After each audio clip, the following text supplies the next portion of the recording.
વેરાવળના મુખ્ય ગણાતા 80 foot road પર આવેલ જર્જરિત એપાર્ટમેન્ટ ગગનદીપ એપાર્ટમેન્ટનો ત્રીજા માળનો રવેશ ધરાશાયી થયો છે।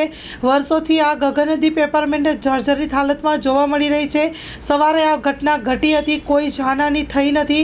ગીર સોમનાથ જિલ્લામાં આજે વહેલી સવારે વડા મથક વેરાવળમાં 80 ફૂટ રોડ ઉપર આવેલ ગગનદીપ એપાર્ટમેન્ટ જે વર્ષોથી જર્જરિત હાલતમાં છે તેના ત્રીજા માળનો રવેશ ધરાશાયી થયો હતો।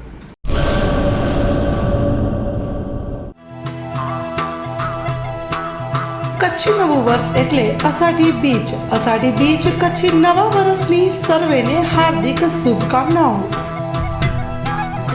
શુભેચ્છક હાજી સલીમ હાજી સુલેમાન પડિયાર, મુસ્લિમ સામાજિક અગ્રણી, દયાફળ, તાલુકો લખપત।